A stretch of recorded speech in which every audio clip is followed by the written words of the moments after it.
Bismillahirrahmanirrahim. Alhamdulillahirabbil alamin. Wa bihi nasta'inu ala umuri dunya waddin. Wassalatu wassalamu ala asrofil anbiya wal mursalin Sayyidina Muhammadin wa ala alihi wa ashabihi ajma'in. Kita mulai membaca kitab Zikrul Maut. Artinya kitab ini membicarakan tentang masalah kematian.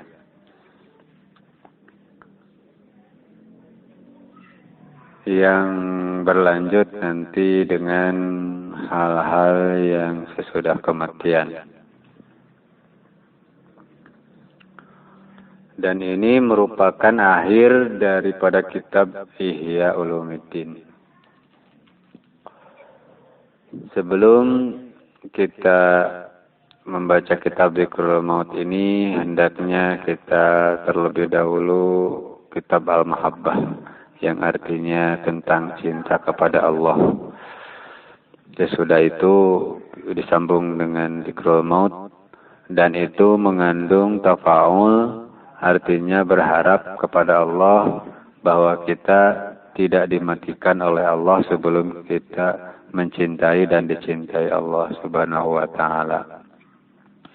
Jadi kitab Zikrul Maut ini merupakan penutup daripada kitab Ihya Ulumuddin.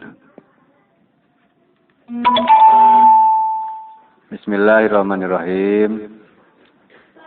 Alhamdulillahilladzi qasama bil mauti raqabal jababirah wa qassara bihi duhurul akasirah wa qassara bihi amalal qayasirah alladzina lam tajal qulubuhum an dzikril mauti nafirah hatta ja'ahumul wa'dul haq pardahumul fil hafirah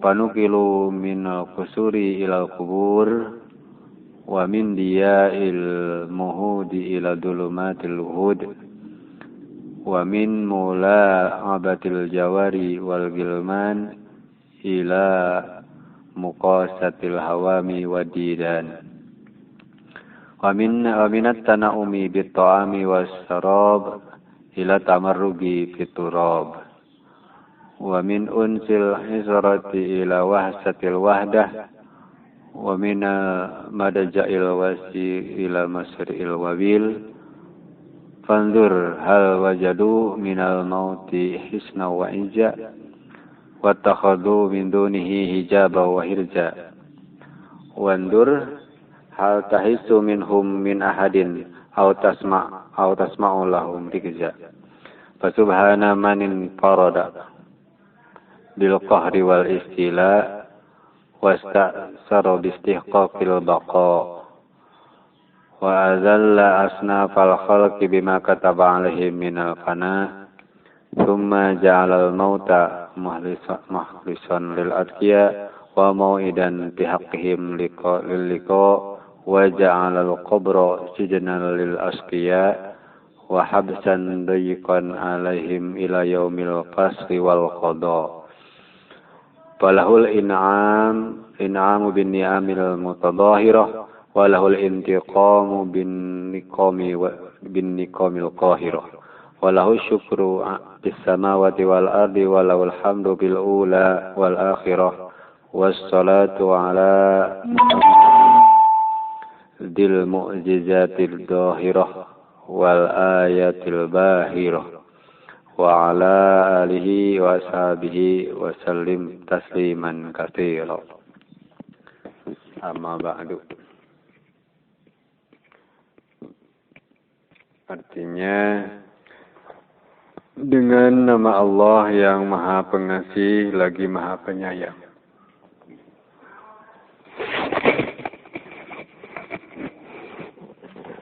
Dengan nama Allah yang Maha Pengasih lagi Maha Penyayang. Jadi Ar-Rahman itu biasanya dipakaikan dengan arti pengasih. Karena Ar-Rahman itu untuk dunia dan akhirat. Sedangkan Ar-Rahim itu dipakaikan biasanya maknanya penyayang. Karena Ar-Rahim ini hanya untuk akhirat. Biasanya maknanya penyayang. Karena Ar-Rahim ini hanya untuk akhirat. Lalu artinya Allah yang Maha Ar-Rahman, pengasih. Artinya bahwa Allah itu mengasih, memberi orang yang dia sayang dan orang yang dia tidak sayang. Allah itu mengasih, tidak pilih kasih. Kafir dikasihnya. Orang yang Islam dikasihnya. Orang fasik, badolim juga dikasihnya. Orang takwa dikasihnya. Nah, jadi tidak semua yang dikasihi Allah itu menunjukkan disayang oleh Allah Subhanahu wa taala. Kalau Ar-Rahim, nah ini Allah taala ini Maha Penyayang. Orang yang penyayang atau Allah Maha Penyayang hanya kepada orang yang beriman. Jadi kalau mengasihi Allah tidak pilih kasih, bisa makin jahat, makin banyak diberi Tuhan. Tapi kalau Allah itu menyayangi, Allah tidak sembarang menyayangi orang. Hanya orang-orang tertentu yang disayang oleh Allah Subhanahu wa taala.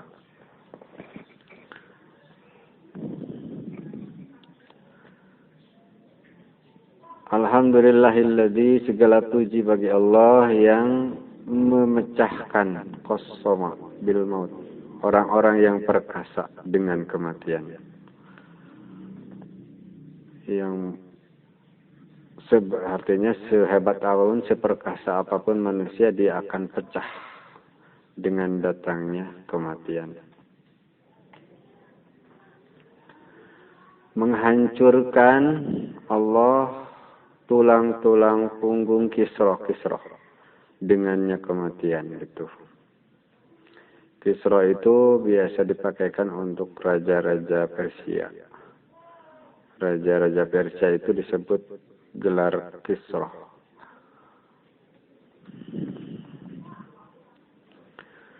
Dan dengannya kematian pula dia Allah memendekkan angan-angan kaisar-kaisar.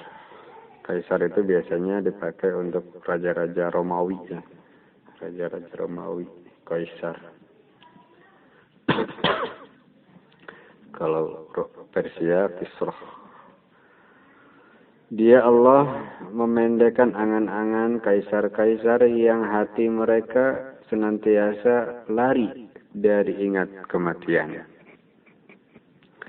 Sehingga datang kepada mereka janji yang benar, maka menjatuhkan mereka dalam kuburan, maka mereka itu dipindah dari istana ke kuburan, dari terangnya tempat tidur ke dalam gelapnya liang lahat, dan dari bermain dengan gadis-gadis dan anak-anak muda dipindah kepada kerasnya penderitaan dengan binatang-binatang kecil dan ulat-ulat.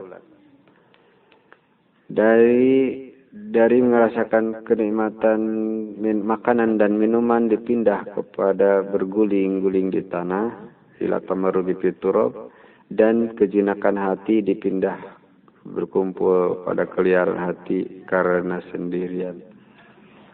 Dan dari tempat tidur yang empuk ke tempat jatuh yang keras. Itulah yang dimaksud atau yang disebut dengan kematian atau al-maut. Maka perhatikanlah apakah mereka menemukan benteng-benteng dan kemuliaan dari kematian itu. Dan dinding dan penjagaan dari kematian.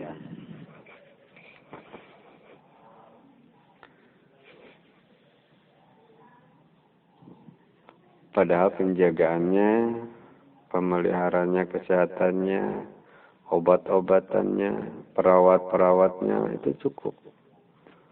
Raja-raja, tapi itu sedikit pun tidak akan menunda ajal, menunda kematian. Tidak ada pengaruhnya. 1000 punya perawat yang menjaga kesehatan, itu kalau presiden, dokter mata ada spesialnya, dokter THT ada spesialnya, dokter tulang ada spesialnya, dokter hati, jantung, ginjal ada semua spesial. Jadi bila sakit mata panggil dokter mata, bila sakit gigi panggil dokter gigi, panggil. Tapi sekian dokter itu banyak tidak akan bisa menunda ajal yang sudah digariskan oleh Allah Subhanahu wa taala. Jadi berobat itu jangan sedikit pun ada dalam hati ingin panjang umur. Berobat itu tujuannya sedikit aja mengurangi sakit. Nah, gitu aja. Kenapa berobat? Supaya jangan terlalu sakit. Kalau memanjangin umur, obat itu tidak bisa memanjangin umur.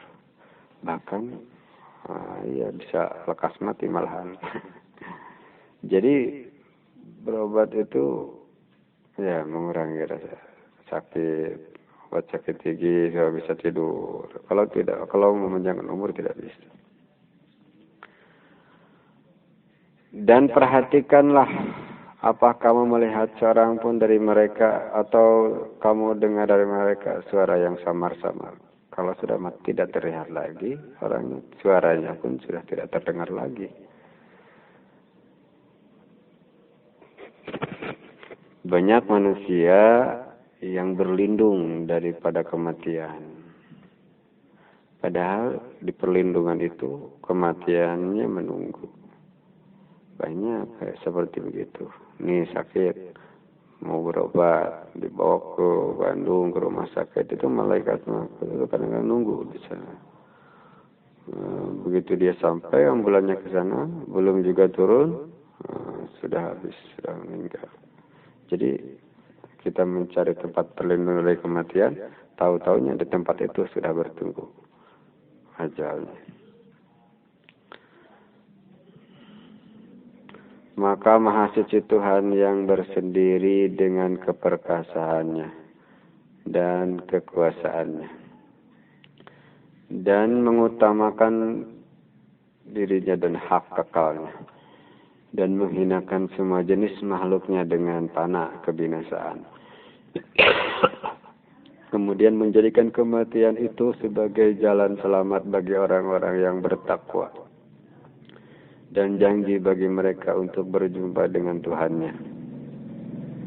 Kematian itu merupakan jalan selamat bagi orang yang takwa. Karena orang takwa, bagaimanapun kelihatannya mereka senang hidup di dalam dunia, tetap di dalam hatinya ada merasa tidak nyaman. Serba ada, tidak ada yang kurang, cukup. Tetapi tetap bagi orang yang takwa, hatinya tidak akan nyaman. Karena mereka harus selalu dihantui, dibayangi menghadapi kematian itu husnul khotimah atau tidak. Nah begitu mereka mati, selesai. Jadi mati itu merupakan jalan selamat, pintu keluar bagi orang yang bertakwa tapinya. Dia menjadikan Allah menjadikan kuburan itu tahanan, penjara bagi orang-orang yang celaka, dan penjara bagi yang sempit bagi mereka sampai hari keputusan dan hari penetapan hari kiamat. Maka baginya Allah memberikan anugerah dengan kenikmatan-kenikmatan yang nyata, dan baginya Allah pembalasan dengan siksaan yang memaksa, dan baginya syukur di langit dan bumi, dan baginya pujian di dunia dan di akhirat. Dan mudah-mudahan selawat dicurahkan kepada Nabi Muhammad Sallallahu Alaihi Wasallam yang mempunyai mujizat yang nyata dan tanda-tanda bukti yang cemerlang. dan atas keluarganya dan para sahabatnya, dan curahkan ya Allah kesejahteraan yang baik, yang banyak. Adapun sesudah itu, amma ba'du, maka sesudah itu layak bagi orang-orang atau kematian itu tempat jatuhnya, tanah itu tempat tidurnya, ulat itu teman kejinakannya, malaikat munkar dan nakir itu teman duduknya.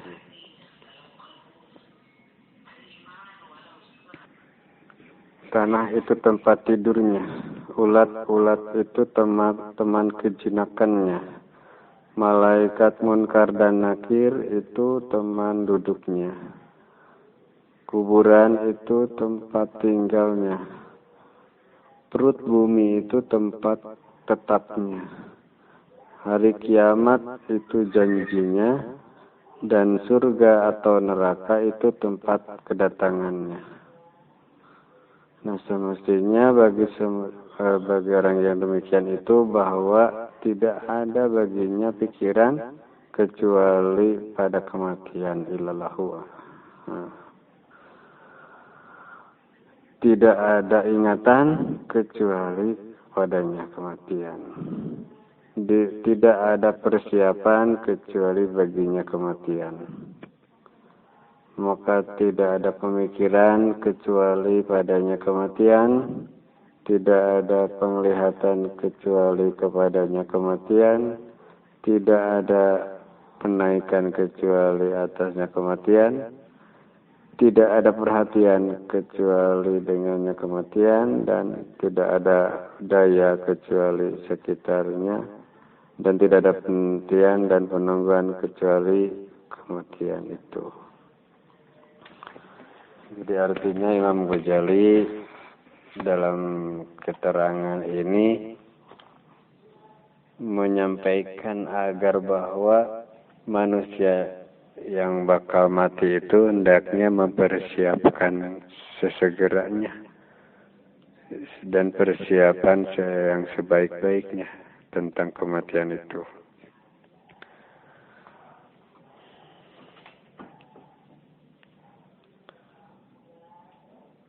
Dan patut bahwa ia menganggap dirinya termasuk orang-orang yang mati, dan dia melihatnya pada penghuni-penghuni kubur, karena sesungguhnya tiap-tiap yang akan datang itu dekat, dan yang jauh itu adalah sesuatu yang tidak akan datang. Dan Rasulullah SAW bersabda, al-qaisu mandana nafsah wa amila lima ba'dal maut. Artinya orang yang pandai itu, daun Nabi, orang yang pintar itu adalah orang yang mendudukkan dirinya, artinya menghisab dirinya, dan beramal untuk sesuatu sesudah mati. Lima ba'dal maut itu orang yang pintar, daun Nabi. Jadi naik haji sering dicontohkan dengan orang meninggal, orang mati. Musafir haji itu dicontohkan oleh para ulama dengan kematian.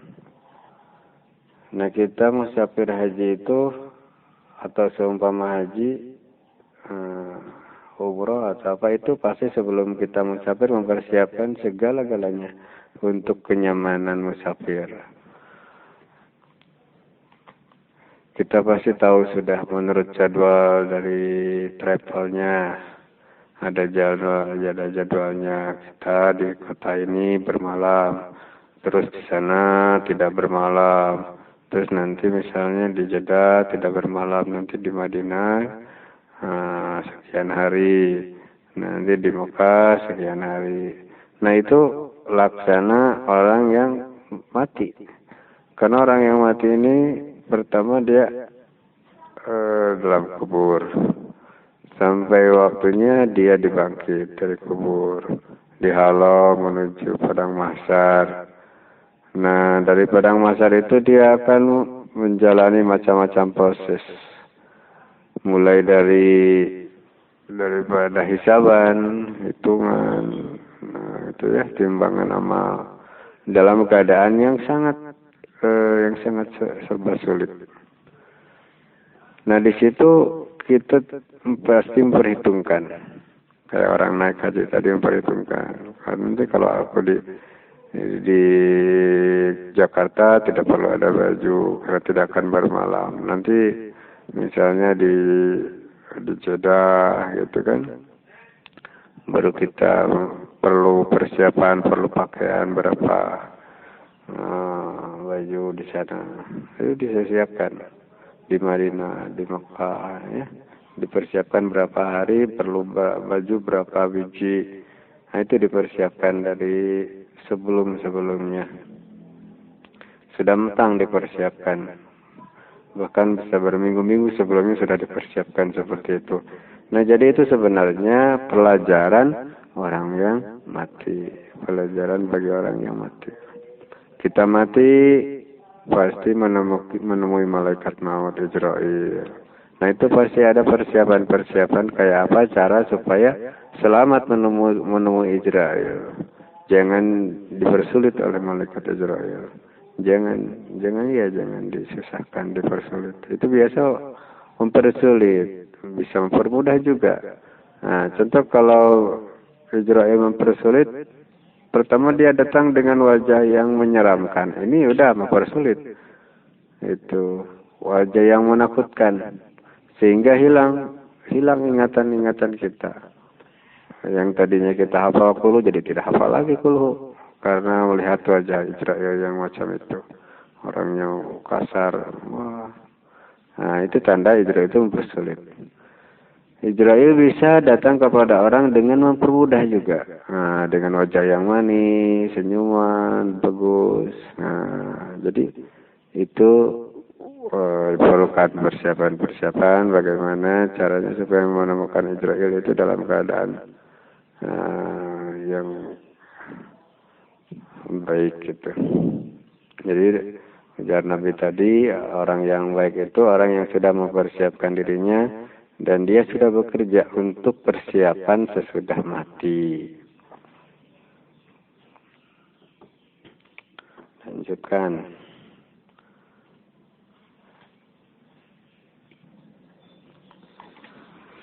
Dan tidak mudah bersiap-siap untuk sesuatu kecuali selalu beringatan kepadanya, dan selalu baru ingatan kepadanya kecuali mengingat dan mendengar segala yang mengingatkan kepadanya dan memandang dari segala yang memperingatkan atasnya.